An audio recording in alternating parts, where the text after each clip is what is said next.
Hey guys, Munsingin here, bringing another Dragon Ball Z Dokkan battle video, and so today we are just going to be taking a look at and having some fun with the Lord Slug team as it stands now. This is the way I like to run the team, currently on Global, with the buffs and everything that we've had so far from the Heroes EZAs. We've got a very awkward starting rotation here though, unfortunately, because we are going to struggle for Ki. It's like the worst. We got like 3 units that we ideally don't really want on rotation together, all on the same turn. So I guess we'll do this, and then you can get those and get a super, right? Yeah, perfect. So we have the other slug is in slot 7, which is not actually necessarily the end of the world, because it means that the domains are essentially going to last longer, right? Because we're going to get the domain active on the next turn when the first Lord Slug comes into play. And then when his one runs out, the friend one will activate.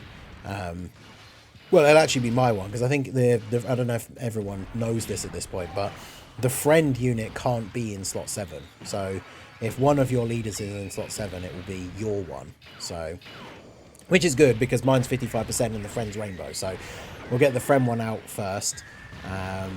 But yeah, this is the way I like to run the Slug team at the moment. I think it's super fun. Obviously, the team is going to get some updates here in a couple of days' time when the new Heroes units come out. We still don't know what they do. We're obviously very much hoping for some info today, and that did not materialize, which means realistically the info has to be out tomorrow. Otherwise, like, the banner's going to be out like less than 24 at the time we normally get news. If we don't get that news tomorrow, the banner's going to be out less than 24 hours after that. So that would be very weird if we don't know by this time tomorrow what the Heroes units are going to do. But the Heroes units, 2 big ones that I'm looking forward to seeing. Obviously, Kid Fu is one of the headliners. And we know, if you go and look at the story event that's live in the game at the moment, one of the recent updates where you can look in the event info and see the details of the enemies that you're fighting, you can actually look at Kid Fu, and you can see the details of like what categories that he's on and everything. So obviously he's on demonic power. That isn't really surprising. The only thing that is a little bit disappointing, I would say, is that he is not on terrifying conquerors or space traveling warriors. So that means that he won't be getting the full 200% leader skill from Slug. But obviously, depending what his build is, he could still be very good, right? Like if him and that Goku, the Universe Tree Goku, are going to be on the same sort of level in the meta as like Limit Breaker Vegito was when he came out, then running him on this team with other units he's going to link well with, even under a 170 lead, he should be pretty good still. So very much looking forward to that. Obviously with this team, you've got your Slugs, you've got Bojack, Meki Cabra, these big bad bosses characters, Janemba, that you're going to want on main rotation. So if Fu characters generally often have dodge and have sometimes been supports in the past. So if he's got a similar kind of build and can fit really well on this team as like a floating support unit, that would be really, really good. And then, of course, the other character that we know we're getting is the Demon King Demigra. And obviously that is like a form unique to Heroes. It's the same form, essentially, if we take a look at him. It's the same form that like Meki Cabra is in, right? Dark King Demigra, I should say, where he's got like the dark robes, and then you can't really see it in this art. I wonder, does it show it better in the SSR art? I think it might do. Where he's got like the big hands with like big claw fingers. But yeah, so he's obviously going to be on demonic power, and then I think I'd have to double check the older Demigras again actually, but I'm fairly sure he would be on Terrifying Conquerors. So that'll obviously be good because he will get the full 200% lead. I'm going to put Bojack in slot 1 because while we've got big bad bosses and the domain support, and of course we've got type advantage in this phase, we can take these hits relatively well and then get the Scouter unlocked. It does mean we'll end up getting sealed, but that's fine. The team has a pretty decent amount of healing, not just with Slug, of course, healing himself, but we have the Meki Cabra that heals with the rainbow orbs. So yeah, we should be perfectly fine. Letting Slug get these hits, get the 5 hits in and get the Scouter ability is obviously very, very useful. I mean, for the sake of this video, we're just kind of messing around. We're doing the Blue Zone Gogeta. We'll jump into another event after this maybe as well. This isn't supposed to be just a showcase of like, yeah, look, the Slug team beating the Gogeta event. Because unfortunately on Global, we are still behind. Like, we got the Bulma fight now, which now that we've got it on Global and a bunch of people have tried it out and I've played it a few times with some different teams, I don't really think it's a good video for like showcasing a team, right? Because like this team, I think this team is really good and really fun, but like we've got one rainbow orb changer, which is Mechikabra. So if we went into the Bulma fight and he was in slot 7, we'd just instantly lose. And then obviously if you only have one rainbow orb changer, that can be an issue anyway. So that's something to think about. I don't really rate that fight in terms of showcasing. I'm going to do this just because I want this guy to get some hits in here to get his scouter ready. And I would ideally like Mechikabra to get another super because he's an infinite attack stacking unit. So I'd rather not have Slug kill. And then, yeah, this way Slug will get... I mean, Slug can still get an additional super, yeah, because of his passive. So he's actually potentially just going to kill him anyway. But ideally we want to give Mechikabra as many chances to attack as possible. But he's not a slot 1 unit. But it is what it is. But yeah, so it's fun to just jump in, try out the team in some different events. I'm looking forward to seeing how that new Heroes event is going to be, that we should be dropping, you would assume, because we still don't know, is going to be dropping at the same time as the actual, like, as the banners, like the actual new content. And all we really know about the event from the news is that it's going to be a difficult level event with the wallpapers available, like when you've completed it. Which will be interesting to see what those even look like. But it'll be interesting to see what the difficulty level of that event is, because it's not a Heroes like Blue Zone, which is something that we were kind of hoping they would drop with this celebration. It doesn't seem like, unless that's gonna be something they're like not announcing until right before it comes out.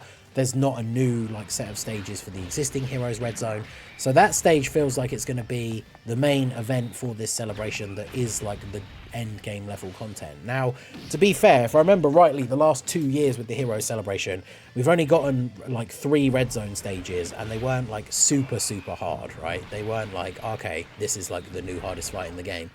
So I am very interested to see what the difficulty level of that event is going to be, and whether it is actually going to be like the final stage, right, against whoever the final boss is going to be, if that does end up being one of the hardest fights in the game, which will be cool as a Heroes enjoyer. Having an event where one of the Heroes bosses is like the hardest boss in the game would be kind of fun, but obviously we have to wait and see how that is going to be. So I can't remember if I said it already, but we'll finish off this event and then maybe we'll try to jump into the Blue Evolution Vegeta one, because obviously that is stage 4 of the Universe Survival Saga Blue Zone, but that is obviously the latest one that we've got on Global at the moment, until Jiren eventually comes out, and then we will get the extra stages for that. So Friend Slug is at 1 million defense start of turn with 66% damage reduction. Now obviously if I transform Bojack, we are going to lose the support, so his defense is going to go down a little bit. It also feels kind of pointless to transform Bojack on a turn where he's then not going to get to attack, because obviously he's an infinite stacker. So I mean, I guess we don't lose, well, we lose the support for Slug. I was gonna say we don't really lose out on anything for Bojack by transforming him now, even if he's not going to do anything. But I think what we'll do is we'll just grab these for you, and then grab these here at the end for Mechikabra. We'll let him get floated off now, because I think I will transform Bojack next time. It's the one thing, as like Mechikabra is really good on this team, but he only shares big bad bosses with Lord Slug. So in terms of optimizing Lord Slug and Bojack, realistically, we should just keep them together. But yeah, Friend Rainbow Lord Slug, tanking Gogeta for double-digit damage, and then a 23 million attack. Again, like, I just like to have fun in these events. I feel like sometimes people, you know, like on turns like this, I'll be like, yep, cool, Slug's tanking this guy for double digits, and then someone in the comments will be like, yeah, but that's because this boss isn't that hard. It's like, yeah, I know, not anymore, right? He's not like the most difficult meta boss now, but still fun to go into these events and see how we can get on. So I think, do we want to put Janemba in slot 1? Probably.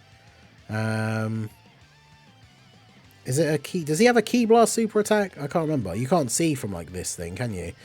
I mean, if he does, then Janemba obviously has the potential to nullify it. These guys share Thirst for Conquest, so let's do that. Unfortunately, the only thing about using Toa floating on this team is, of course, we don't have the full crossover or Heroes team, so she's not getting the extra 100% on super, which obviously is one of the things that makes her really, really good. She's still a solid support unit on this team, but you definitely want to make sure that you're getting a super attack, because she gets all of her extra stats on super. So if you don't get a super attack, you're obviously going to take a lot of damage.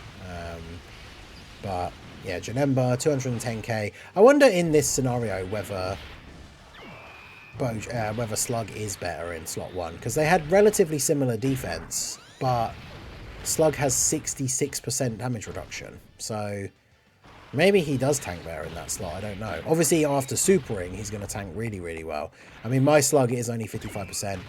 The one thing that would really tie this team together, like as much as I like using the Toa, and she's really good, especially considering she's a free-to-play unit with an easy A, as much as I like using the Toa, I would probably use the banner unit from SLUG's banner on this team instead of her, if I had him. Cue the, like, Fairly Odd Parents meme, right? If I had one, but I'm very tempted that if I get good luck with the Heroes banner, and I get the new units all, like, rainbowed and everything fairly quickly, and I have some stones left over, and I've got to be careful because it's coat, but there could be something hidden in part 2, right? Who knows? But I would really like to sort of go back into the banner and see if I can get the banner unit. But chasing the banner unit in banners is always a really bad idea. So I don't think I want to do that. But so let's go ahead and let's transform Bojack here. In fact, I don't think I even had the animation on when I transformed him in the showcase. So... and this is genuinely, I think, my first time watching his transformation animations since I Easy A'd him. But, yeah, so we've got Friend SLUG, 955k defense. So let's go ahead and do this. I guess we can just do this, and then... I mean, we can use your active skill twice, so chances are we're only going to see Turles one more time before the end anyway. So let's go ahead and pop his active skill and dine on the fruit of the Tree of Might. And looks like victory is mine. I mean, do I just get the key for the healing? I mean, he's only got 364k defense pre-super, but we'll do that. Gives us basically a full heal, so we take those. And then, yeah, Friend SLUG after supering, well over 1 million defense, especially if he gets more than one super, 66% damage reduction. So he's going to eat this attack from Gogeta for double digits. And then see what Bojack can do here on his first turn after transforming. Bunch of links active, support from the Turles army. And let's see how we get on. Bojack, SLUG should take double digits from this, yeah. And then Bojack, 18.8. I think, did we get the 6 orbs for him? I picked up all those physical orbs. I think there were 6. But I guess it doesn't really matter, because he just kills him anyway. So no need to worry about additional super attacks. Alright, so this is going to be a spicy turn. I'm actually not sure the best way... Oh, no, of course. Of course I know what to do here. Janemba Rage Mode.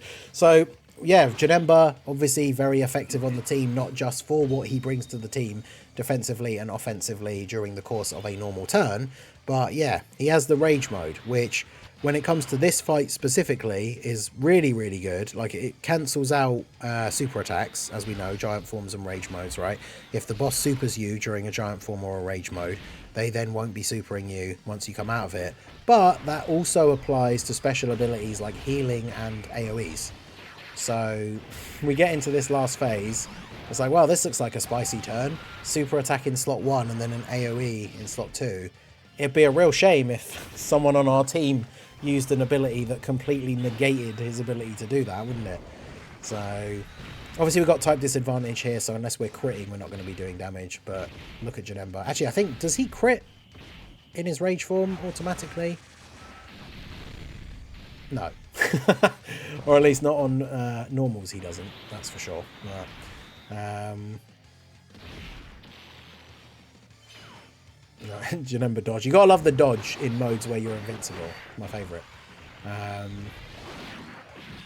Alright, so we crit on the super, we get an additional normal. They do a little bit of damage, but the damage isn't important. It's the... Look at his normal attacks as well. When giant form characters, because they have no defense, his normal attacks against a physical enemy, if you've got no defense, are like 2.6 million after he supers. That's insane. But yeah, now here we are. Apparently he is... Oh, I think it's because... Oh, okay, no. Yeah, I was going to say, why is he still AoEing? Unfortunately, it's because he can AoE twice. So that's one of the things that can happen, is that because he was AoEing once, we cancelled that out. But because he can AoE twice, the RNG chance for him to do the other additional obviously went off for this turn. If he was doing two RNGs in the turn where we used the rage mode, he wouldn't have been able to use it, which would have been nice. But so let's go ahead and we'll do this. Use the slug active skill here. I guess because we've got all the animations in the video going on longer than I expected, so I don't know, maybe I won't go into another event after this. I mean, I want to try out the Blue Evolution Vegeta stage, but I'm also not really sure. With the final stage disabling dodge as well, I don't know how, and being tech, some of our units might not be as good. I probably would want to change the team up, I guess, a little bit. So let's go for... I want to make sure I don't use up all the orbs that I then want Mechikabra to get, right? So we'll do that. And then that's 6. That's 9. Unfortunately, though, it is only tech orbs, which means he's getting defense instead of attack. But getting 4 rainbow orbs means he has 40% damage reduction on top of the stats he gets from picking up the orbs. So with Gogeta unable to super attack this turn, he's not going to get his big attack buff. So Janemba takes double digits, 55% Slug takes double digits, and then Mechikabra takes double digit damage as well. And that's the thing with this STR Blue Gogeta. He has the potential to put out a lot of damage, but I feel like he doesn't really have a lot of HP. So depending on how well this goes here with Slug and Mechikabra's attacks, we are going to do a lot of damage to him here. Although no crit. To be fair, the next turn could be kind of scary because we're going to have... Obviously, Gogeta has the ability to then do all of his abilities. And I think we have Toa on the next turn. So she absolutely could get crushed by an AoE because she does get all of her stats, or most of her stats, on super. We are able to attack lower him, though. But obviously, if he super attacks early in the turn, he buffs his attack by a fairly significant amount. But yeah, I guess we'll have to see. Mechikabra, I'm obviously not worried about him. He's going to tank all of this. I mean, realistically, we just need to survive slot 1 because we're going to get the Dokkan attack on the next turn anyway. So, nice. So do we give it to... Should we give it to Bojack or do we give it to Slug? I mean, it's safer to put Bojack in slot 1, I guess. Plus, we can do... Let's skip this one because we have watched it already, but we can do this. Hello. Giant slug face. And then... Yeah, let's give it to Bojack. Bojack didn't get to do a lot during this event. He's got 400k defense, but he has guard, and we've attack lowered Gogeta. So, I mean, it could be my own hubris, but if Gogeta one-shots him here with 1 normal, I'm going to be incredibly surprised. Yeah, 20k, and then Bojack. Because we got the 6 orbs, we know we're getting multiple supers. We're going to be doing big damage. We got the links with Slug, the support from Toa. And so then that is going to be all she wrote for Blue Gogeta. So the video, like I say, did go on a bit longer than I thought it was going to. So we will end it off here rather than jumping into a different event. Maybe I'll try out the other events once we've updated the team. Because like I say, when we get the new Heroes units, I'll probably do another video like this with like showing off my build for the Slug team and how I feel about it. Obviously, by that point, I might have managed to get the banner unit as well. Who knows? I'm in 2 minds because, like I say, I don't want to... hopefully I get lucky on Heroes. But then even if there's not going to be anything else coming for Heroes, like a part 2 thing, which I don't think there will be. I want to have that, like, hopium that there is, but I don't think there will be. But even so, that doesn't mean I'm then going to just waste all the rest of the stones I have, right? Because something else is going to be coming out either very end of November / beginning of December. We know there's a Carnival LR banner in December. Then there's the New Year Dual Dokkan Fest, and then the anniversaries in February. So probably not smart to go back into the Slug banner, but I do really want that banner unit.